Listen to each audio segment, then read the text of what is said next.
कार्य क्षेत्र में बड़ी उपलब्धि, लाभ के साथ होगी उन्नति। आप पर कितने लोग विश्वास करते हैं या नहीं करते, इससे कोई फर्क नहीं पड़ता। आपको स्वयं पर कितना विश्वास है, यह अधिक महत्वपूर्ण होता है। दृष्टिकोण वास्तव में बहुत छोटी चीज़ है, लेकिन उसमें जीवन बदलने की शक्ति होती है। कन्या जातकों ने स्वयं पर विश्वास रखा। गत वर्षों में संघर्ष करते हुए, शांति से मार्गक्रमण करते हुए सामने आने वाली हर समस्या का आपने सामना किया। इसीलिए 2022 यह नववर्ष कन्या जातकों को भरपूर फल प्रदान देने के लिए आया है। कन्या राशि के लिए इस नववर्ष की महत्वपूर्ण ग्रह स्थिति को जब हम देखते हैं तो 13 अप्रैल को आपके सप्तम स्थान में होने वाला हंस राजयोग विशेष रहेगा। शनि महाराज राशि परिवर्तन कर षष्ठ स्थान में प्रवेश करेंगे। वह उपचय स्थान होने के कारण उन्हें विशेष अच्छा लगता है। परिणाम स्वरूप आपके शुभ फलों में वृद्धि करेंगे। गत कुछ महीनों से राहु ग्रह की यात्रा आपके भाग्य स्थान से शुरू थी। अब वह आपके अष्टम स्थान में प्रवेश करेगा। साथ ही तृतीय स्थान में विराजमान केतु द्वितीय स्थान में प्रवेश करेगा। कुल मिलाकर विचार करें तो यह नववर्ष कन्या जातकों के लिए सुख का, उन्नति का राजयोग निर्माण करने वाला होगा। नमस्कार, मैं एस्ट्रो गुरुमा डॉक्टर ज्योति जोशी आप सभी ज्योतिष प्रेमी एवं अध्ययनकर्ताओं का हार्दिक स्वागत करती हूँ। सबसे पहले आप सभी को 2022 इस अंग्रेजी नववर्ष की हार्दिक शुभकामनाएं। आपके राशि के लिए यह अंग्रेजी नववर्ष कैसा रहेगा, इस पर हम वार्तालाप करेंगे। आज हम कन्या राशि के वार्षिक राशि भविष्य का विस्तार से विश्लेषण करेंगे। साथ ही वीडियो के अंत में इस वर्ष आपके लिए आवश्यक उपाय भी मैं आपको बताऊंगी, इसीलिए आज के भाग को अंत तक देखना न भूलें।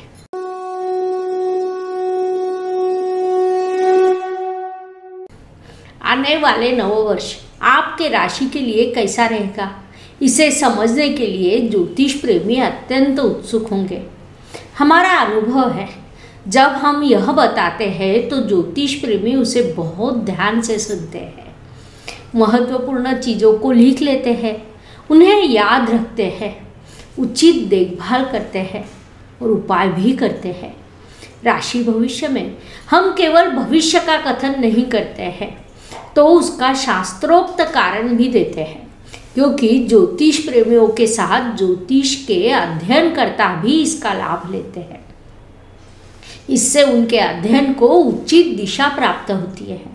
सब कुछ स्पष्ट रूप से बताने के कारण कभी कभी वीडियो लंबा हो जाता है। वास्तव में ऐसे वीडियो बनाने में हमें भी निश्चित रूप से परेशानी होती है, लेकिन चूंकि ज्योतिष एक शास्त्र है और उसका शास्त्रोक्त विश्लेषण करना हमारी जिम्मेदारी बनती है, क्योंकि अध्ययनकर्ताओं की संख्या बहुत बड़ी है। साथ ही ज्योतिष प्रेमियों को भी शास्त्रोक्त कारण पता हो, इसलिए हम केवल भविष्य कथन न करते हुए ग्रहों की स्थिति और उसके परिणामों का भी विश्लेषण करते हैं। तो आइए सर्वप्रथम हम संक्षेप में कन्या राशि की विशेषताओं के संदर्भ में समझ लेते हैं। अपनी मीठी रसीली वाणी से मीठा बोलकर अपना काम पूरे करने वाले लोगों की राशि के रूप में कन्या राशि जानी जाती है। कन्या जातकों को के बोलने से आप कोई भी निष्कर्ष नहीं निकाल सकते, क्योंकि वे द्विस्वभावी होते हैं। बुद्धि का कारक बुध ग्रह कन्या राशि का स्वामी है। फलस्वरूप कन्या राशि के जातक बुद्धिमान होते हैं। ज्ञान प्राप्ति करने की उनकी प्रवृत्ति और बुद्धि के बल पर वे विभिन्न कलाओं में पारंगत होते हैं। इन लोगों को सामाजिक काम और राजनीति में विशेष उन्नति होती है। साथ ही चिकित्सा क्षेत्र में भी वे सफल हो सकते हैं। हर कार्य में जल्दबाजी करना यह कन्या जातकों का स्वभाव होता है। अधिक सोच विचार न करते हुए वे किसी भी काम का प्रारंभ करते हैं। अत्यंत भावनाशील होने के कारण वे कभी कभी भावनाओं में बहने से अपने काम को रोक नहीं सकते। परिणाम स्वरूप बहुत संघर्ष करने के बाद भी सफलता न मिलने पर वे निराश होते हैं। सोच समझकर निर्णय न लेने के कारण कभी कभी उनका नुकसान भी होता है। अपने जन्म स्थान से दूर रहकर यदि वे कार्य करते हैं तो अच्छी सफलता प्राप्त कर सकते हैं। तो कन्या राशि के लिए यह नववर्ष कैसा रहेगा, इसे हम विस्तार से समझेंगे, लेकिन उससे पहले हम इस वर्ष की विशेष ग्रह स्थिति को समझ लेते हैं। Please like, share and subscribe the channel, और हाँ, बेल आइकॉन दबाना ना भूलें। धन्यवाद। इस नववर्ष के सबसे बड़े एवं महत्वपूर्ण बदलाव अप्रैल माह में होंगे। खासकर 13 अप्रैल से अर्थात चैत्र शुद्ध प्रतिपदा से मराठी नववर्ष का प्रारंभ होगा। उसके एक दिन पहले राहु और केतु राशि परिवर्तन करेंगे। राहु मेष राशि में तो केतु ग्रह तुला राशि में प्रवेश करेगा। 13 अप्रैल को गुरु महाराज अपने समग्रह शनि महाराज के कुंभ राशि से स्वयं की मीन राशि में प्रवेश करेंगे। मीन उनके जल तत्व की राशि है। मोक्ष त्रिकोण के द्वादश स्थान में प्रवेश करने वाले गुरु महाराज की यह अत्यंत शुभ स्थिति मानी जाती है। उसी समय 29 अप्रैल को शनि महाराज भी स्वयं की कुंभ राशि में प्रवेश करेंगे, जो उनकी बुद्धिमान राशि मानी जाती है। शनि महाराज न्याय के कारक ग्रह के रूप में जाने जाते हैं, इसीलिए उनका यह राशि परिवर्तन महत्वपूर्ण रहेगा। अप्रैल माह के इन महत्वपूर्ण बदलाव के अलावा अन्य ग्रह जैसे मंगल, बुध, रवि, शुक्र यह सामान्य रूप से 1 से 1.5 महीने में राशि परिवर्तन करते हैं। उस अनुसार उनके प्रभावों के दिशा बदलती है। इन सभी बदलावों को समझते हुए हम इस वर्ष के राशि भविष्य का विश्लेषण करेंगे। महत्वपूर्ण बात तो यह है कि इस नववर्ष का नाम शुभकृत रखा गया है और 13 अप्रैल 2022 से वह प्रारंभ होगा। साथ ही इस नववर्ष का राजा शनि ग्रह है, इसीलिए शनि महाराज की स्थिति अत्यंत महत्वपूर्ण होगी। उनकी यात्रा अभी मकर राशि से शुरू है। 29 अप्रैल को वह अपनी पसंदीदा कुंभ राशि में प्रवेश करेंगे। सामान्य जनता एवं परिश्रमी लोगों को उचित न्याय दिलाना यह उनका मुख्य कार्यतत्व है। इसीलिए नववर्ष के संदर्भ में विचार करें तो सभी मोर्चों पर उचित न्याय होगा, जिस कारण सामान्य जनता की भूमिका महत्वपूर्ण रहेगी। साथ ही परिश्रमी लोग एवं न्याय प्रणाली महत्वपूर्ण रहेगी। इस मुख्य ग्रह स्थिति के अनुसार 2022 यह नववर्ष विभिन्न दृष्टि से कन्या राशि के लिए कैसा रहेगा, अब हम इसे विस्तार से समझेंगे। शुभ समय।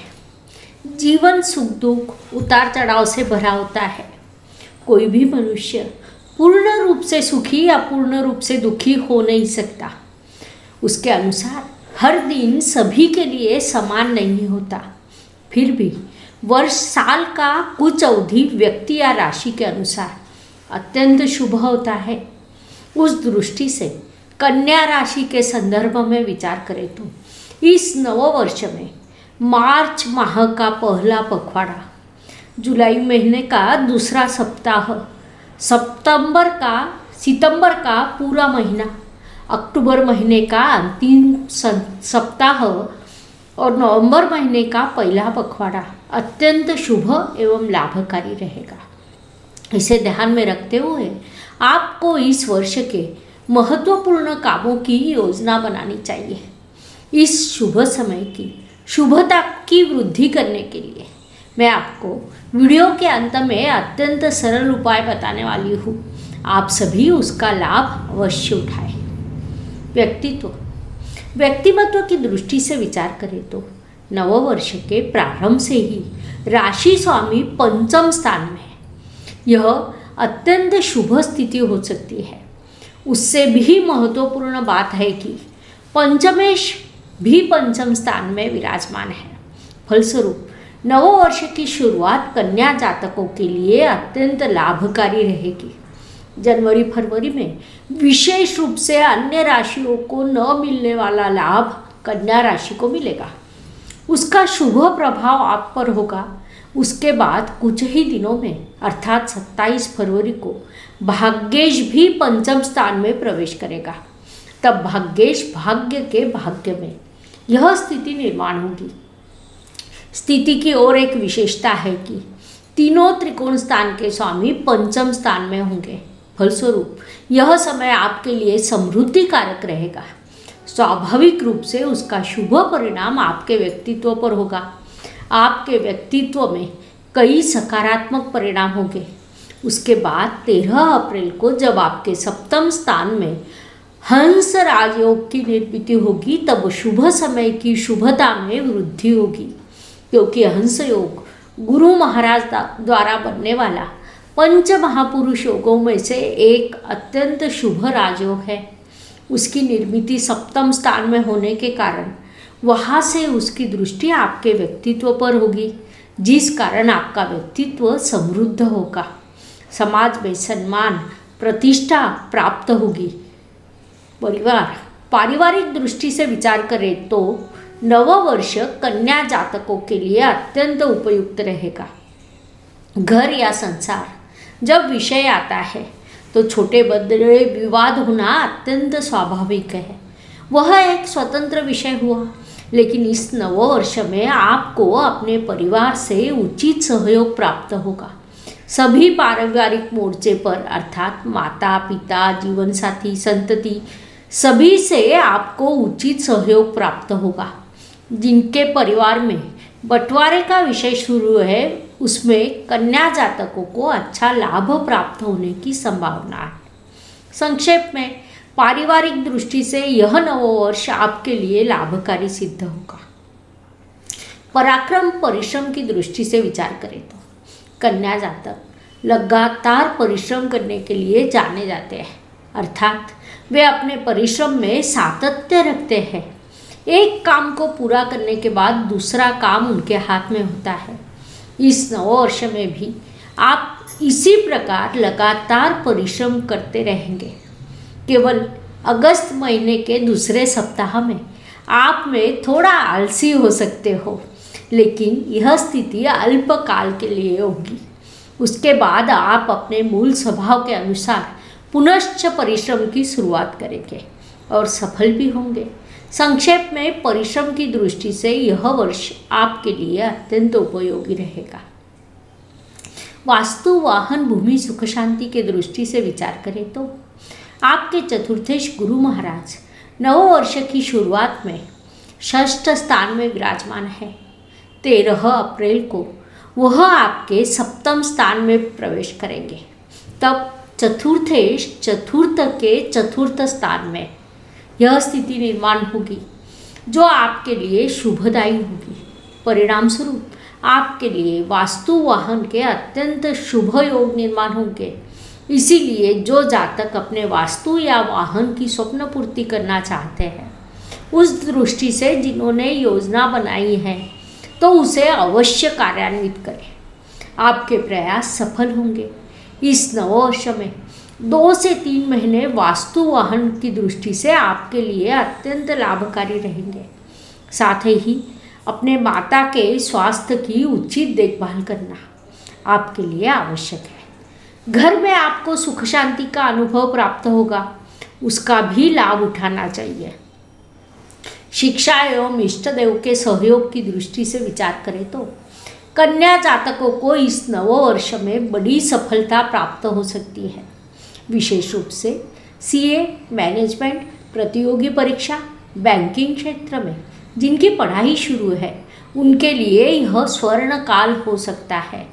आप इस अवधि में जितना अधिक अध्ययन करोगे, उतनी अधिक सफलता आपको प्राप्त होगी।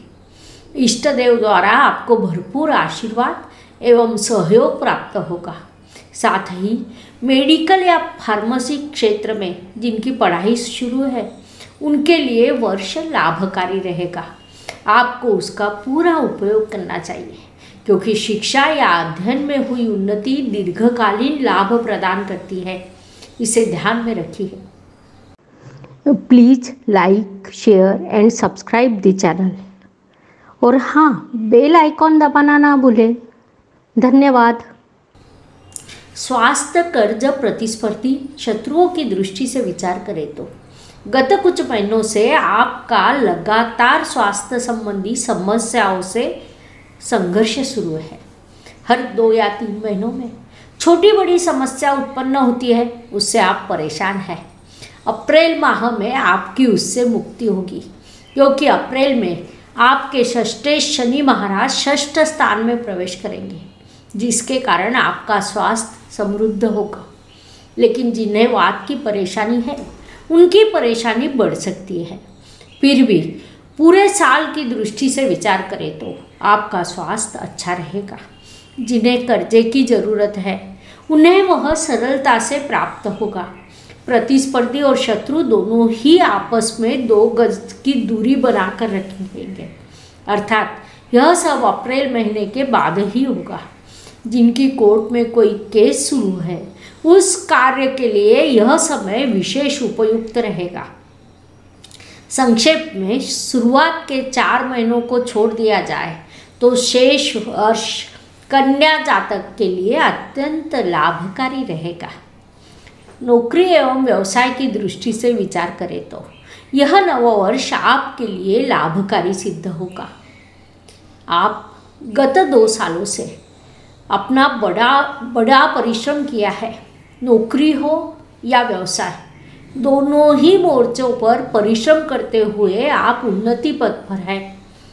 पहले किए हुए परिश्रमों से फल प्राप्ति का यह समय है, क्योंकि नौकरी का कारक ग्रह षष्ठेश षष्ठ स्थान में, व्यवसाय का कारक ग्रह सप्तम स्थान में विराजमान है। फलस्वरूप इससे आपके लिए इससे अच्छी शुभ स्थिति हो नहीं सकती।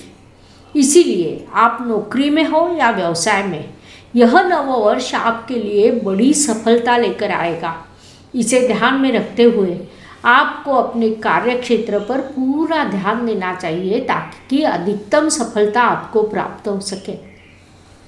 भाग्य की दृष्टि से विचार करें तो गत कुछ महीनों से आपके भाग्य स्थान में राहु ग्रह विराजमान है।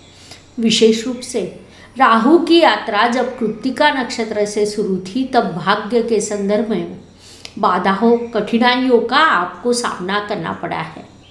इस नववर्ष के अप्रैल महीने में राहु राशि परिवर्तन कर मेष राशि में प्रवेश करेगा, अर्थात आपके अष्टम स्थान में उसका प्रवेश होगा। तब से आपके भाग्य में बाधाएं कम होगी। उससे भी महत्वपूर्ण बात है कि मार्च महीने में आपका भाग्येश पंचम स्थान में प्रवेश करेगा, जिस कारण भाग्येश भाग्य के भाग्य में यह स्थिति निर्माण होगी। उसी समय आपका राशि स्वामी भी पंचम स्थान में उपस्थित रहेगा। संक्षेप में तीनों त्रिकोणों के स्वामी पंचम स्थान में इकट्ठा होंगे। उनकी यह स्थिति आपके लिए भाग्यवर्धक रहेगी। साथ ही अप्रैल महीने में 13 अप्रैल को आपके सप्तम स्थान में हंस राजयोग का निर्माण होगा, जिस कारण भी आपका भाग्य समृद्ध होगा। यह नववर्ष कन्या जातकों के भाग्य में वृद्धि करेगा। कर्म की दृष्टि से विचार करें तो लगातार परिश्रम करना, कर्म करते रहना कन्या जातकों का मूल स्वभाव होता है। परिश्रम एवं कर्म में निरंतरता रखना कन्या जातकों की मुख्य विशेषता होती है। बहुत कम समय के लिए आलस आपके मन को घेरता है। इस नववर्ष में भी आप कर्म में निरंतरता बनाए रखोगे। वास्तव में इस नववर्ष की शुरुआत आपके लिए उत्साहवर्धक होगी। मध्यकाल में अर्थात मार्च महीने में अंतिम सप्ताह में या अप्रैल के प्रथम सप्ताह को छोड़ दिया जाए तो आपका कर्म उचित दिशा में रहेगा। लाभ की दृष्टि से विचार करें तो भरपूर लाभ प्राप्त करना यह कन्या जातकों के लिए इस नववर्ष की मुख्य विशेषता हो सकती है। लाभ के विभिन्न अवसर आपको प्राप्त होंगे, क्योंकि जब हम निसर्ग कुंडली को देखते हैं तो कर्मेश कर्म स्थान में, लाभेश लाभ स्थान में विराजमान है। फलस्वरूप इस नववर्ष में हर राशि को लाभ की प्राप्ति निश्चित रूप से होगी। उसमें कन्या राशि के लिए लाभ का प्रमाण थोड़ा अधिक रहेगा, क्योंकि आपके सप्तम स्थान में प्राकृतिक शुभ ग्रह गुरु महाराज पंच महापुरुष योगों में से एक हंस योग का निर्माण करेंगे। साथ ही आपके कुंडली के लिए योग कारक शनि महाराज षष्ठ स्थान में प्रवेश करेंगे। वह उपचय स्थान होने के कारण उन्हें वह स्थान विशेष अच्छा लगता है। फलस्वरूप आपको भरपूर लाभ की प्राप्ति होगी। व्यय एवं परदेश गमन की दृष्टि से विचार करें तो नववर्ष में कन्या जातकों के लिए वास्तु वाहन के शुभ योग निर्माण होंगे। अब वास्तु या वाहन के लिए बड़ा खर्च अपरिहार्य होता है। साथ ही वास्तु के नूतनीकरण का भी योग है, उसके लिए भी आपको खर्चा हो सकता है। छोटी बड़ी यात्राएं आप कर सकते हो, उसके लिए भी खर्च होगा। कुछ जातक पढ़ाई के लिए विदेश जा सकते हैं, तो कुछ जातक नौकरी के लिए विदेश जाएंगे, उसके लिए भी आपका बड़ा खर्च हो सकता है। संक्षेप में इस नववर्ष में आपका विभिन्न कारणों से खर्च हो सकता है। कुछ खर्चों से आपको परेशानी भी होगी, लेकिन कुछ खर्च लाभकारी रहेंगे। जो कन्या जातक विदेश में स्थित है उनके लिए यह स्वर्ण काल हम कह सकते हैं, क्योंकि एक और भाग्य समृद्ध होगा, कर्म उचित रहेंगे, लाभ का प्रमाण बढ़ेगा, जिसके कारण उन्हें विदेश में स्थिरता का अनुभव प्राप्त होगा, जो उनके उन्नति के लिए अत्यंत महत्वपूर्ण होगा। जो जातक गत कुछ महीनों से पदोन्नति की प्रतीक्षा कर रहे थे, उन्हें वह अचानक से प्राप्त होगी। गत काल में आपने जो परिश्रम किया है उनके फल प्राप्त होंगे, इसीलिए उन्होंने इस लाभकारी समय का पूरा उपयोग करना चाहिए। उपायों की दृष्टि से विचार करें तो ज्योतिष में कुछ अत्यंत सीधे सरल आसान उपाय बताए गए हैं। भले ही वह छोटे हो, लेकिन उनका प्रभाव निश्चित रूप से बड़ा होता है। उस अनुसार इस नववर्ष में कन्या जातकों की दृष्टि से उपायों का विचार करें तो सेवा, दान एवं मंत्र, इन माध्यमों से करने वाले उपाय मैं आपको बताऊंगी। उसमें काली गाय जिस पर कोई दूसरा निशान न हो उसका पूजन करें।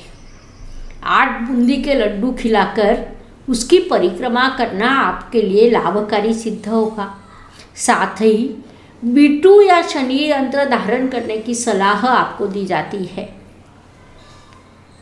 और ओम श्राम श्रीम श्रूम शनैश्चराय नमः पंचमे शनि महाराज के इस मंत्र का प्रतिदिन 108 बार जाप करना आपके लिए लाभकारी रहेगा। इन अत्यंत सरल उपायों से शुभ समय की शुभता बढ़ेगी एवं अशुभ समय की तीव्रता निश्चित रूप से कम होगी। इसलिए आपको इन उपायों का लाभ उठाना चाहिए। इस प्रकार मेष से लेकर मीन तक 12 राशि के हमने 12 वीडियो बनाए हैं। आपके राशि का वीडियो आप देखिए, लाइक कीजिए। दोस्तों को और रिश्तेदारों को उनके राशि के वीडियो नववर्ष की भेंट बोलकर देना ना भूलें। धन्यवाद। शुभम भवतु। जय जय। Please like, share and subscribe the channel. और हाँ, बेल आइकॉन दबाना ना भूलें। धन्यवाद।